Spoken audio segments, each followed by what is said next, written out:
Welcome to Sweet Talk. This broadcast is brought to you by the Continuing Education Workforce Training Division of Idaho State University's College of Technology. This podcast is part of our continuing outreach efforts, and the format is conversational. We will be having conversations with businesses, professionals, entrepreneurs, community agencies, and, in all cases, difference makers. Now, let's get started with Sweet Talk.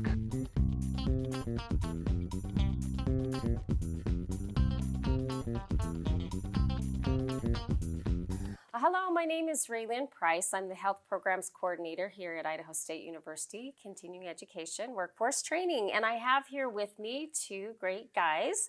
Got Chris Parrott and Scott Strupp, both from Portneuf Air Rescue.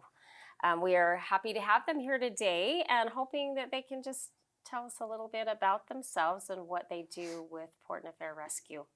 So just by way of introduction, if you could we'll start with Chris and just have you say just a little bit about yourself and what your role is. Okay, great. Yeah, well, thanks for having us here. My name is Chris Parrott. I'm a flight paramedic with Portneuf Air Rescue. I also operate as the clinical base manager, sort of like the little mini boss, if you will, for kind of keeping things day-to-day operations at the base going. I've been a flight paramedic since 2004.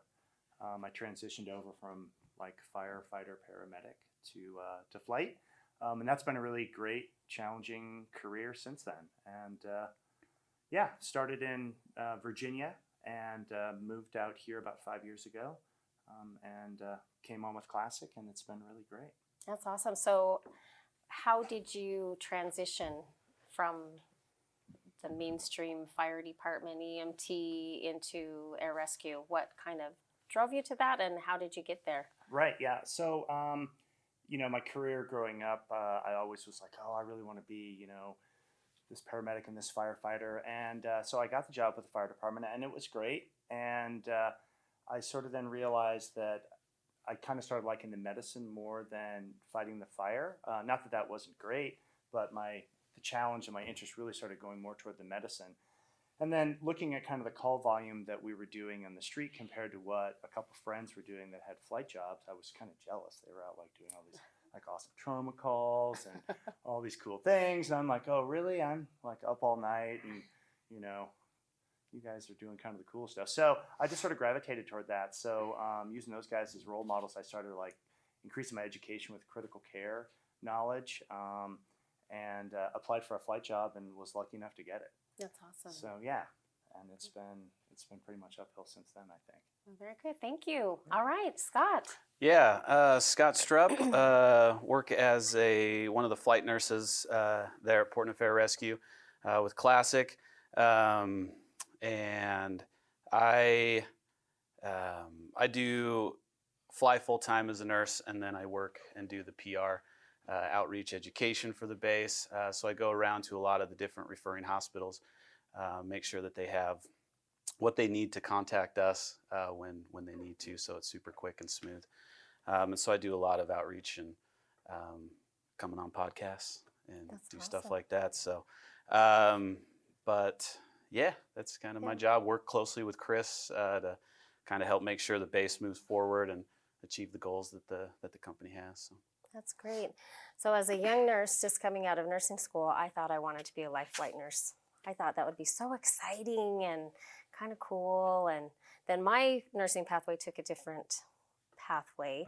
But I know that there is definitely a pathway that a nurse would have to go through in order to hit the life flight. Kind of tell us where you started and how you got there. Yeah. So my nursing career started out here at ISU. I went to nursing school here. So I'm an alumni from this university. I had no idea this was in the basement, so this is cool. But went through nursing school here, and while in nursing school, really paid more attention to that critical care, to that air rescue type of job that I wanted in that career. I always wanted to mix medicine with aviation, and those are my two passions. And so being able to do that's super awesome. And so what I did is after nursing school, I applied to a critical care internship down at the University of Utah, which is a 6-month internship. And all you do is rotate through ICUs and the ER at the U. And so being a big level 1 trauma center, you get a lot of good exposure to super critical and sick patients. So I did that. I stayed on down there for 3 years and then also worked on the shock trauma ICU at IMC to get more ICU experience. And so to be a flight nurse, the experience is critical care experience. And it ranges depending on what company you apply for, but generally it's about 3 to 5 years of critical care experience in a level 1 or level 2 trauma center. And so I knew that, and since day one out of nursing school, that was the end goal, was to get on the helicopter. And so worked really hard for 3-4 years to get that experience. And that's all I know is critical care. And so I would drown as a floor nurse. So props to those guys. Well, it's your pathway, right? Yeah. The pathway that you took. So that's great. So tell me, you get a call that comes in. Tell me what happens. Like what, from the beginning kind of to the end. Yeah, I think really, Scott, you can chime in on this too, right? But we're set up kind of similar to a way like you think of like a fire station. So we've got like a quarters that's like our living area. We've got like the kitchen, a living room, and bedrooms, and we're all just kind of hanging out there doing our day-to-day operation. You put cameras in there, I think we could like dominate daytime TV. Like work wives and husbands and doing our thing, and then but always in the back of our mind, we're kind of like ready to go. So we try to stay as ready as possible. So a call comes in, we'll get alert on our phone saying we're either getting a weather check if the pilot has to make sure the weather is safe to fly, or we'll just get a direct launch if the weather is clear. And then when that happens, it's just boom, we kind of jump into action. We move out into the hangar area where we keep our aircraft, and we get all our supplies that are just kind of just sitting there waiting for us. Set our medications into the aircraft, move it outside, and we take off. How many on the crew? So there's always the pilot, of course, and then there's always a nurse and a paramedic. And so, that's just how pretty much every air medical is set up. So you need both. Yeah, and the way that's sort of designed is because we come with 2 separate backgrounds. So I come with like that field background. So we respond to like crashes like on the interstate, but we also do inter-hospital transfers from ICU to ICU. So we really cover that huge gamut of medicine. And we each have a crossover and understand each other's jobs, but we both have like our little core like education, and we kind of rely on that. Like when I walk up into a really sick ICU patient, I'm kind of look to Scott like, help me. And and I do the same on the scene. Yeah, so you land on the scene and someone's laying. I just follow Chris around. That I feel far more comfortable with that, having been 20 years of doing that. So that's why that works. And neither of us can fly the thing, and that's where the pilot comes in. Right. But if you do see us flying it, it's a really bad day. Yeah, it's not good. It's not good. It's not good. I can imagine. Yeah. So I got a question. Okay. All right. Because you referred to when an event takes place and you all go out into the hangar and all the supplies are there and loaded into the aircraft. Is that a general load, or is it specific to what you already know the emergency is about? Like if it's a fire or something, would you have a lot more, things that you use to treat burns versus if it was just a crash, would you maybe have more bandages? Is the load of emergency equipment that you take with you, is it always the same. Or is it specific to the emergency? It's pretty, we carry pretty much a standard stuff because we never know what we're going to get. And sometimes we'll launch to go on a call, and we won't really know exactly what the patient information is. So we pretty much have everything that we think we're going to basically encounter all the time. We may add something in advance if we know it's something really, peculiar or something that's not standard. But most of the time, the only stuff we really have to put in there are medicines, and we kind of keep those. If they're like narcotics, they have to be locked up all the time. So we'll unlock those to put those on the aircraft, and we try to keep stuff that is temperature sensitive in a warm, controlled environment. So we'll usually just grab our medicines, put them on the aircraft, and the aircraft has pretty much got everything that we need all the time. We try to launch on calls in good weather. We try to be off the ground from when we get the page to be in the air in less than 10 minutes during the daytime. And that extends out to about 15 minutes at night to kind of get over some of the sleep inertia if we're sleeping. And sometimes we beat those times pretty regularly, but that's kind of like our goal. Yeah. All right, great. And just a follow-on question. I mean, do you launch in all weather, or is like it's got to be qualified 0-0 for all weather? I don't know if you have snowstorms and there's a bad emergency out there, can you launch on that or not? Yeah, if there's so weather checks come in, we all look together as a crew, and the pilot's able to take a look. We have all the weather reporting up on a computer, and so it's very much a crew choice whether to go. We have the 3 to go, 1 to say no. If somebody's not feeling comfortable with it, no questions asked. There's no sense in doing that. But there are, we try and launch as often as we can. But there are weather permits that rules that we have to follow with the FAA. That the pilots have to follow. Helicopters fly under a different certificate than the fixed wing guys. They get to do some other stuff that we don't. So. And a lot of that's got to do with helicopters don't have, well, some do, but very few have like the ability to do any sort of de-icing.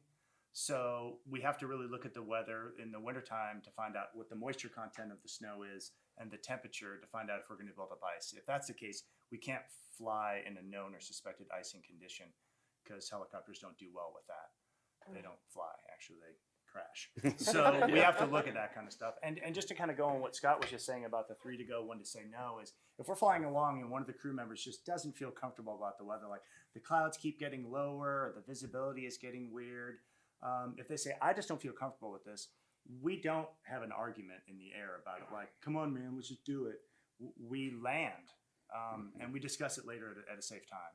Yeah. A lot of times we'll be like, I don't really feel great about this visibility. What's everyone else think? It usually starts with a conversation. Yeah. But that already puts everybody on alert. Even if I'm comfortable with the weather, we might have like a newer person that's not as comfortable. And we don't go, oh, you're new, you don't get to have an opinion. We land and we call it. And there's no punitive, repercussion to saying, no, I don't feel comfortable in this weather. Yeah, because it doesn't help anyone if you guys have an accident. Yeah, correct. Yep. Yes, we have to be very safe because us going out, we're not saving the person. Something bad could happen to us, and then it just further delays. It's not a good place to be. So do they typically have like a first responder at the scene first, and then they call in air rescue, or do they sometimes you the first person's called? Historically, there's usually someone there because let's just say it's a car crash on 15 or something. So usually that's going to start with a 911 call. 911 does have us programmed into their system, but it usually will start with unknown injury. So they'll send like the paramedics, ground units, fire, and they'll get there and make an assessment based on how severe the patient is, what's going on, and then they may activate air rescue. That being said, we do have first responder status, so we can land without anyone there. We're capable of landing and approaching a scene of a crash or a medical emergency without having been pre-called. Something on a mountain that Correct, they haven't been yes. able to get into. Right, yes. Okay. I would just say that, I don't know, would you say, it seems like most of the time there's usually someone there before us that activates us in that. Okay. But we can do both. I think it's only happened once or twice that we beat them there. Right. And here it's generally, it takes a while for the ground units to get there because they have to drive on roads, and we can kind of bypass those. So Yeah. Okay. we can get there a lot quicker. That makes sense. The aircraft is fast, so. Yeah. Yeah. That makes Yeah. sense. That's so important, right? Yeah. So what is the craziest thing that you've ever had to respond to? Is that Maybe a not fair the question? craziest, but like Chris and I had a call actually this summer, and it was probably the most like my most fun call that I've gone on. Poor Chris got in the water before I could get in there, but it was up at Bloomington Lake, and I think a lot of people in this area are pretty familiar with that. But I swear somebody gets hurt on the rope swing every year. But we got called out to there. And our pilot, Chad, he made an awesome landing right at the lakeside. And I don't know if anybody's been up there, if you've seen that, but it's pretty tight quarters, but a beautiful lake. And it was just a patient had broke her ankle, pretty bad. We had to hike back around to her, and then she was half sitting in the water, trying to use the coolness to kind of like decrease swelling of her leg. Yes. And she had this open fracture. Yeah. Like the bone is in the water, and she's like, "Do you think this was a good idea?" And I was kind of like, "You're gonna need a lot of antibiotics." I was like, no. That might not have been the greatest idea, but you did something. So Yeah. That's right. Probably was making it feel better anyway, right? Yeah. It was tough to move her. She, lots of pain, obviously, like ankles completely sideways, bone out. And so, we jump into that role. Chris gets down there, jumps in the water in his new boots. Yeah, and first day in these brand new boots. Like, felt kind of bad. You're like, so glad I brought my brand new boots, right? Yeah. So, medicated her appropriately, got her out of pain. That was my job. And then search and rescue was there. They got a Stokes basket. We were able to get her in one of those, stabilize the ankle. And then we had to figure out how to get her around the lake to the helicopter. And luckily there was a lot more people up there, and we commandeered a paddleboard. Yeah. Put her on the paddleboard. Yeah. And you kind of get creative with certain situations. And Chris and everybody walked her around the lake, and then I followed, and then got her in and was able to load and get her to the trauma center where she needed to go. So that was a fun call. I don't know if it's like the craziest thing. I mean, couple of bad things. I ruined my boots. Yeah, he had to get new boots. I was supposed to get off. I got off work like 5 hours late. Yeah. But that happens to Chris and I. We always get the shift change calls, so we never get off work. So you get the extra hours. Yeah. That was a good call though. I'll bet you see lots of different things, lots of crazy things. But you have a very important role in our upcoming emergency medicine conference. Can you tell us a little bit about that and what your role is, and what, like with air rescue, and what they're doing for us, and and why it's important, maybe? Yeah, well, I think the conference is going to be really exciting. Classic is pretty excited to sort of sponsor it, and we're going to be bringing up our simulation trailer.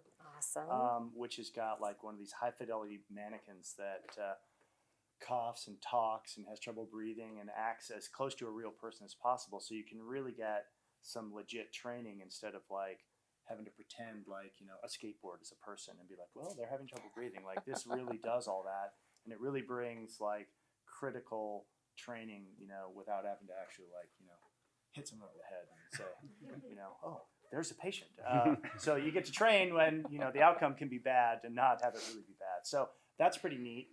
And our trailer is really cool. It's we use it a lot in the company for training ourselves, and it's set up in two fashions. It's basically like a camping trailer, but half of it is set up like an ER room where we pick up patients like for interfacility transfers, and the other half has got an entire interior of a helicopter in it.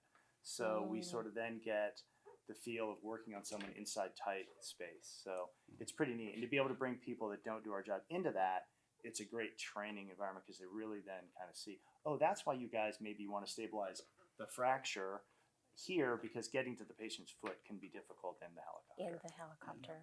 Yeah. Okay. So I think that part is going to be really pretty cool. Yeah, we're going to have a lot of really good lectures. We'll have a booth there.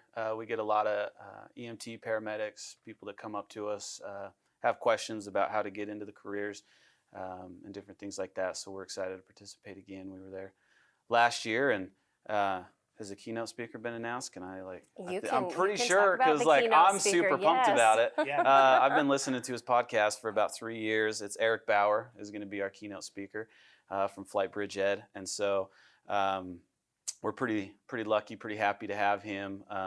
And he has just a ton of knowledge when it comes to pre-hospital critical care medicine and flight medicine and things like that. And he's well known around the world for lectures and podcasts and his education that he provides. So we're super pumped about that. I'll be there. Yeah. Obviously, definitely. I have to say, Scott was the one that put us in touch with him, and we so appreciate that. We're so excited to have him, and so excited for this upcoming conference and for. It's going to be really good. I can't wait. Yeah, we're gonna have a blast. So come out.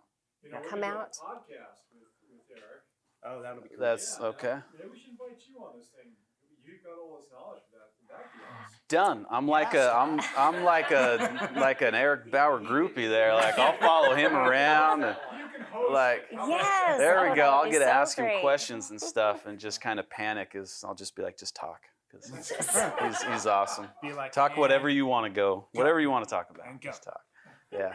He's awesome. So That's great. Excited. Anything else you want to add about emergency medicine, life flight, Crazy events. crazy events? So I have a question. Okay. What was it like for you guys the first time you went up in the air in a copter, Helicopter. not a helicopter? And Yeah. there's our timer. It always happens with the last question, right? Perfect. Perfect. Well, that's great. A bonus at the end. We're going to get his question answered here as soon as we wrap up. But Okay. we do want to thank you for coming on this podcast, and so grateful for your participation in the Emergency Medicine Conference, and grateful for our partnership with Portneuf and with Portneuf Air Rescue. So thank you so very much. Thanks for having us. Yes. If anybody wanted to get in touch with you guys, where would they do Oh. that? Website? Yeah, you can go to Classic Air Medical. You can come up to the hospital and knock on the door. We have love a visitors. Dial Facebook. 911. You You can dial 911. 911. Yeah, Yeah. you could have a heart attack. You can see us on a good day or a bad Heart day. attack in the mountain. Yeah, right, Um, exactly. You could get lost. We do yeah. free search and rescue. We'd We'll- rather just knock on your door. But we have a Facebook page, Portneuf Air Rescue. We have a Instagram page. So there's ways to send us messages, different things like that, and one of us will respond. But yeah, we do tours and things like that. So That's great. Thank you. Thank you so very much. thank you. Yeah, thank Appreciate you. it. Okay, Well, and then just one last question. thing. Oh, That yes. conference. When is it? Oh, conference, Yeah. Emergency Medicine Conference, May 1st and 2nd. You don't want to miss it. If you have anything to do with emergency medicine, pre-hospital, post-hospital, you'll want to be there.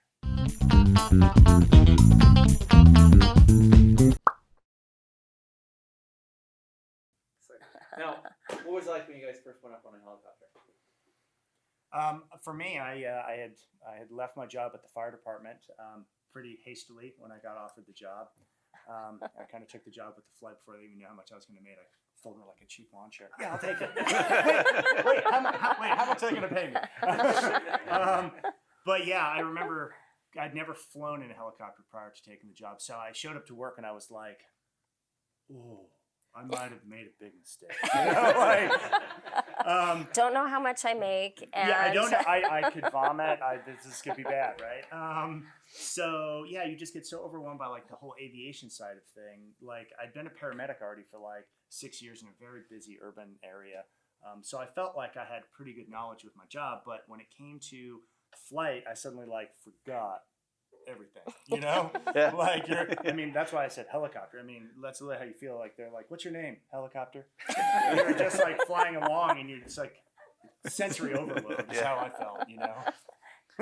Trying to do anything in the helicopter becomes exponentially harder than if you're like in an ambulance or at the bedside of the hospital. So that was overwhelming. But I did one ride along with the University of Utah with AirMed. And actually got a really cool scene call. Actually, I almost got ditched on it because we were up super high and the patient was heavier set, and I almost couldn't ride back down, but luckily made weight.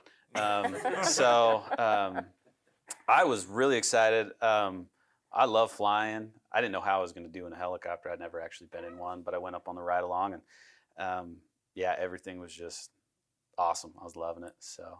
And, you know, the helicopter we fly here is much bigger than the 407 that I did the ride along in, but, and it's just smooth. It's awesome. It's a good ride. Yeah, that's cool. Well, thanks for sharing.